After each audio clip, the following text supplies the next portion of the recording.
Hello, everybody. Catchy1383 with Catchy Gaming well, let's just make it my last journal entry for the Final Fantasy VII Rebirth. Let's start off with this weird cutscene with Zack here. He's deciding on whether to save Cloud in order to save Aerith or save Biggs. So I've been avoiding these cutscenes slash little bits of gameplay because they're more or less irrelevant. I mean, yes, there's been a couple of times where you've seen through Cloud's vision in terms of what's going on when he's been in sort of his out of mind state, I guess is the best way to put it. But here it's showing Zack making a decision, like I said before. Now, it gets a little convoluted from here. Zack decides to save Cloud because it also saves Aerith. And when he goes up this ramp, light comes out of this other tunnel, the one that heads to Biggs, which later on, because I'm not going to just cover the whole entire thing, it shows him going after Biggs instead of going to see Hojo in hopes of finding a cure for Cloud. Anyways, it has Cloud waking up. So in this alternate universe that leads all the way to the back of the beginning of the game with Zack dragging Cloud around and rescuing Aerith from a downed chopper, they both are in a comatose state. But they wake up out of it. And this is the really confusing part about this whole entire thing. I'm not sure if it's in the live stream because when they were in Cosmos Canyon and they were on the boat with the Gi, Aerith had her hand in the live stream and she felt Zack touch her. But they're now in this sort of, I don't know, alternate version of Midgar where all the Mako is gone. And I'm sort of leaning towards it is the live stream. But I'm also sort of wondering if it's kind of this weird multiverse thing as well. Because Sephiroth has this whole entire thing where he wants to merge all of the different worlds together. They just didn't call it multiverse. And to be honest, they don't explain it at all. It gets really confusing in combination with all the action that's going on. So Aerith here, after waking Cloud up, they go on a bit of a date, and everyone's all glum and sour because the world's ending in this version of Midgar. Again, I'm not entirely sure if it's the live stream or it is actually a different version. They have you do a whole bunch of rather useless tasks in this game, or I guess events that coincide with you bonding with Aerith just a little bit more. Kind of pointless. I don't know if it actually affects anything later on in the game, but I didn't really care for it in any shape or form. So there's a lot of detail that I skipped over. Let's just say Biggs died. It felt like a story plot that they were going to take somewhere and just decided to end it very suddenly. Anyways, this whole entire point is to give Cloud the white materia. Remember back in the main, I guess, sort of reality world, whatever it is that they're in, Aerith's went clear instead of white. This is some kind of remedy for that, I guess, in some shape or form. And I think there's actually technically multiple Aeriths. I'm not entirely sure.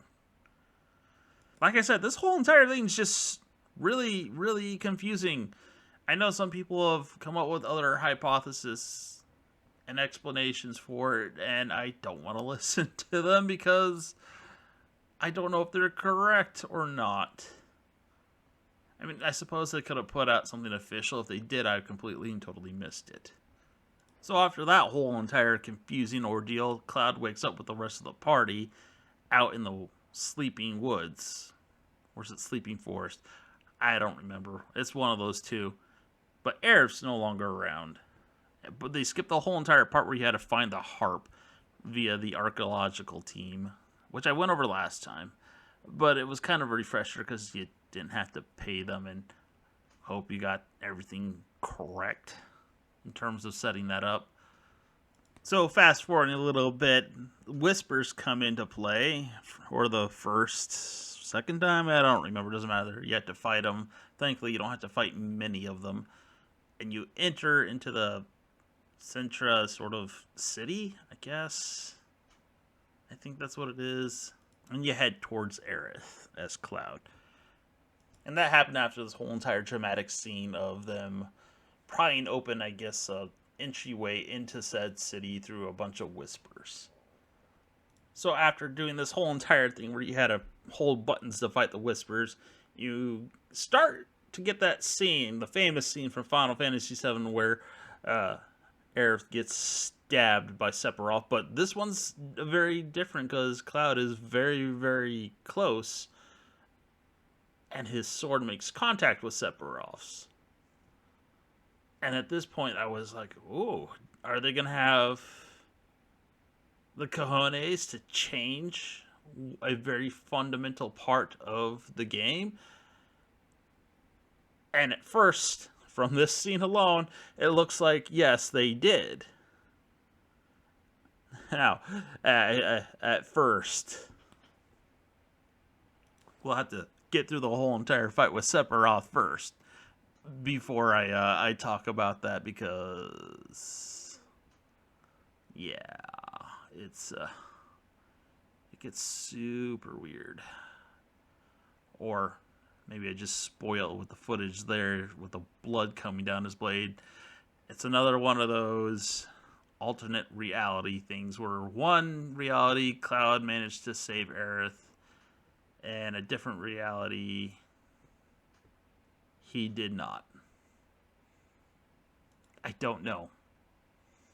I really just don't know. I'm just going to call her Schrodinger's Aerith from this point on. And to sort of emphasize this point, Tifa and the rest of them come up and you have these flashes between her being dead and not being dead. Blood and all. Anyways, that's when the fight with Sephiroth starts. I'm going to skip the normal playthrough because,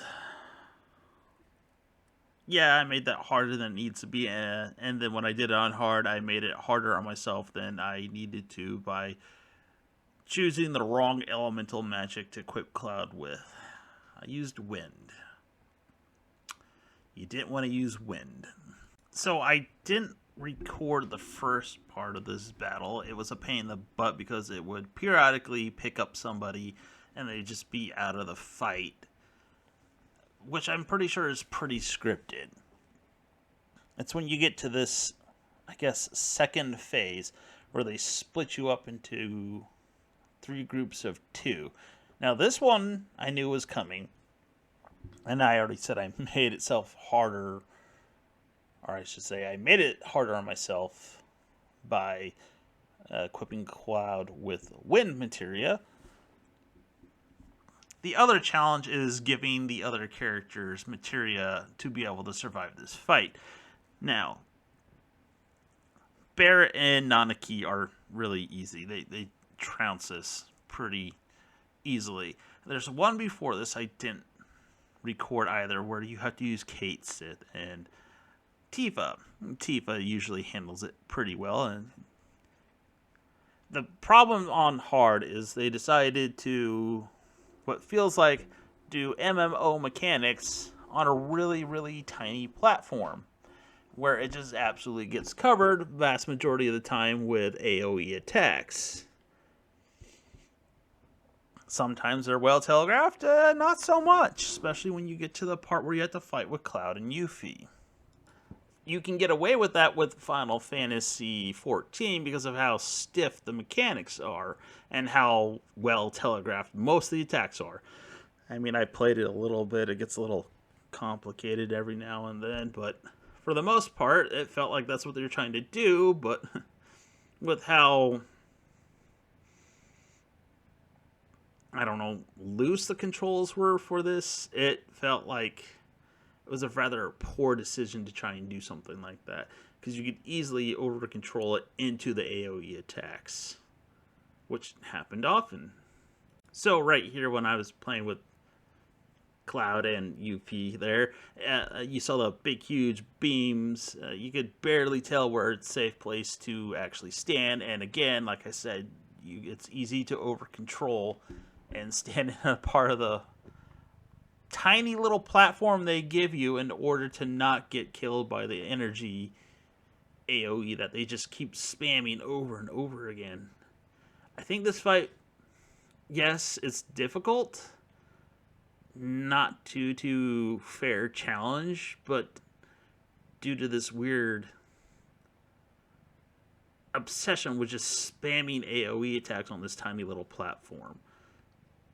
And I barely made it through this, and I thought I was kind of screwed because my strategy for later on in the battle hinged heavily on Yuffie being alive, and I just got her knocked out. And I did not put healing magic on Cloud, which was another mistake. And I didn't have anything to revive her either. So yeah.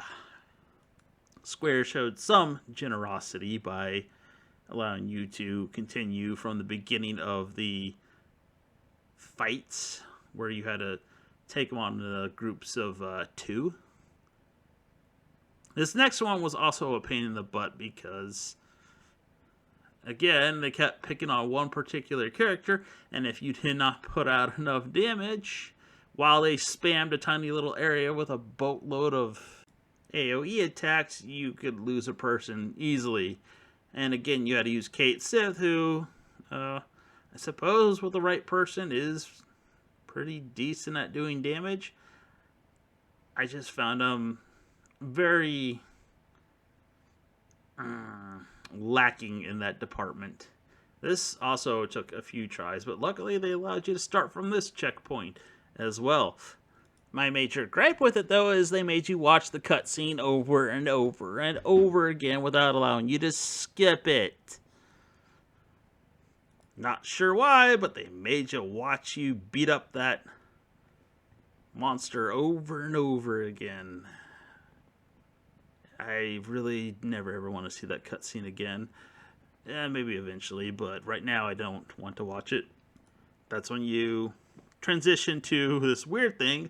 I don't know how it happened. I've already forgotten. I skipped over that bit of footage, but Cloud and Zack join each other, and they fight Sephiroth. This was actually one of the easier parts of the game, mainly because I've been playing with both Zack and Cloud for days at this point, doing all the VR missions, as well as the Musclehead Coliseum, and it was just like at a point where I was skilled enough to be able to react to what was happening and coming in my way. Until he summoned this big, huge body of his.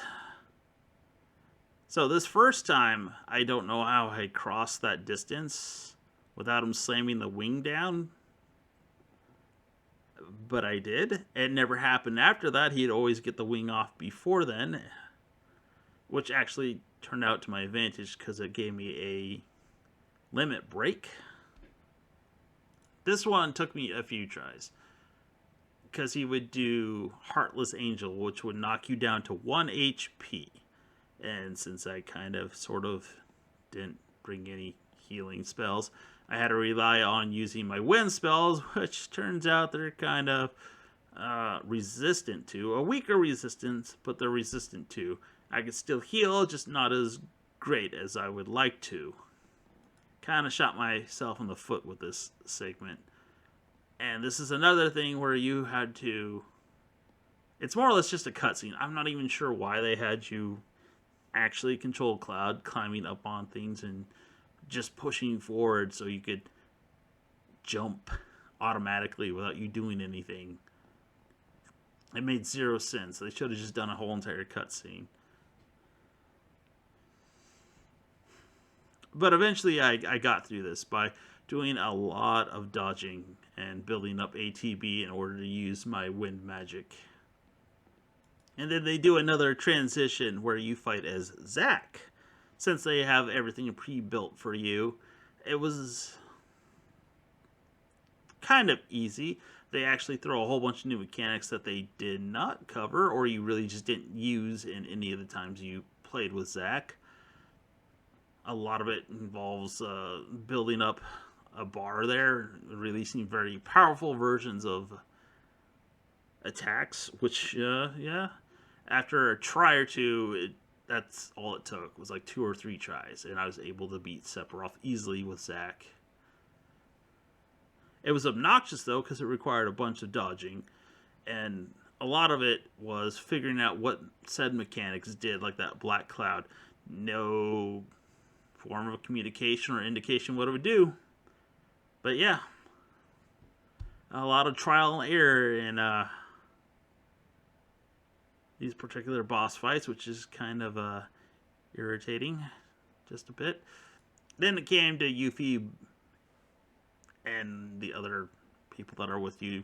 Came for her time to shine, more or less, because of her ability to use all elementals. It just allowed me to absolutely devastate the wings, which you had to counter with whatever element needed to counter it with, like wind with lightning. You get the picture. And this is one of the easier segments because of Yuffie. I'm not gonna lie. As much as I hate her dialogue, she is actually a really excellent combat character. So after all of that, you finally get to the final showdown with Sephiroth. I think I did skip a fight with a certain form of Bahamut, but who gives a damn about that? Meh. Did that in Fun Go too. So yes, even though Aerith was down and in a state of being dead and not dead at the same time, she comes to help Cloud fight Sephiroth. Now, when I did this on hard, it took me 3 minutes to beat him. Hours spent trying to get through that first couple of stages, or maybe just an hour or two. I don't know, just an hour.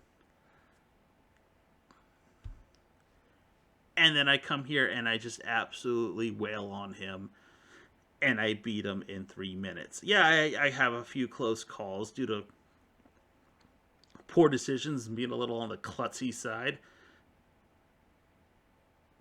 but I beat him in one go. Like, the easiest part of this whole entire fight was fighting him on hard. And I kind of have to wonder if it's because of the remake is why that decision was made. I'm not entirely sure. I want to say yes. Because Sephiroth in remake was a lot tougher to beat on hard. Now, after beating Sephiroth, because I'm switching back to when I played on normal, I just recorded the whole entire thing. It's like 3 hours of footage. He walks up to Aerith here, right?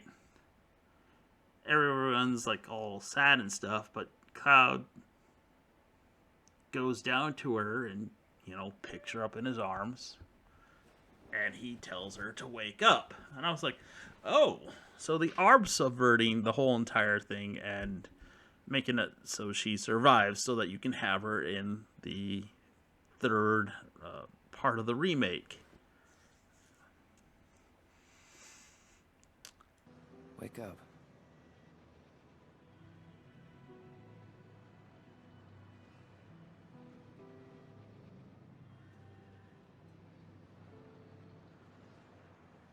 And then transitions to this scene. And I'm like, what the fuck is going on here? I am utterly confused about what is going on. I mean, yeah, they're trying to explain to it that she died? And they skipped the whole entire iconic cutscene.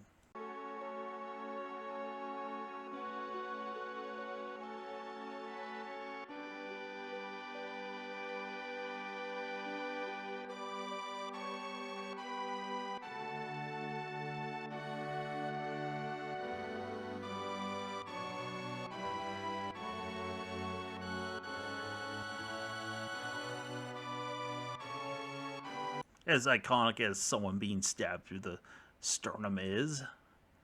And it's like, what is going on here? And I'm sort of wondering if I missed something while playing through it that I just didn't get. Mainly because he's talking to her, so now I'm wondering if Cloud's insane. And I guess he kind of is. I mean, that's part of the story with the whole entire having Genova cells in them. So there's a whole bunch of cutscenes I skipped with the Black Robe guys running off, doing their reunion thing. One with Rufus shooting a guy in the back. Doing something similar to that of Sephiroth, it just being another one of the Black Robe guys. And they show the tiny Bronco with Aerith running around, but the tiny Bronco is magically repaired. Where they got the parts or the ability to, reattach everything is beyond me. And I'm really, really hoping that they don't stick with it and we get to use the high wind, because that would just be a huge shame if we don't get to use the high wind. And again, it's kind of confusing because they show Aerith as if she's, part of this whole entire thing. And it turns out she's just sort of like a ghost watching, and you don't get that impression until this happens right here. When it suddenly transitioned to Yuffie leaning back and like, how did she do that? And you're like, oh. And I don't know how to explain it. I don't know if she's coming through the life force. Is she able to talk to Cloud because he was trapped in that alternate universe life force thing as well?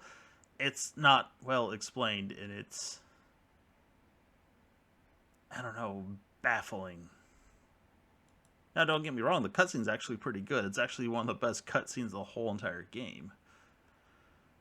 Oh, I guess I forgot to mention Aerith switched out. Like, the Aerith that got stabbed switched out the clear materia for the white materia.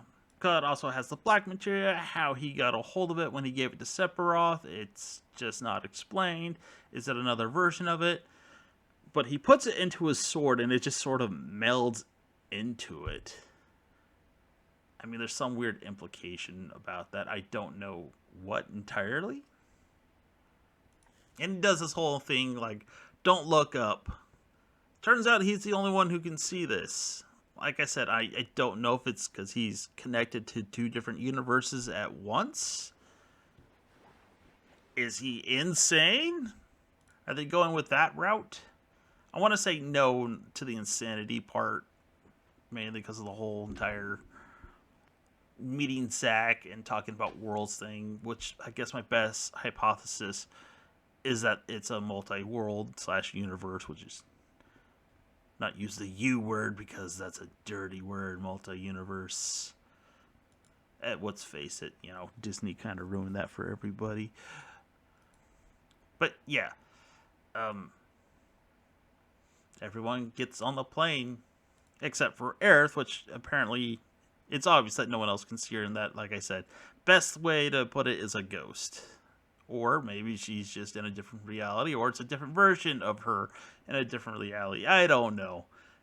And I'm pretty sure everyone's thinking that Cloud has gone nuts. Sitting there having a conversation with himself. Anyways, that's Final Fantasy VII Rebirth. Now, in terms of gameplay, at first, yes, it was fun. I think they had way too many mini-games, though. That sort of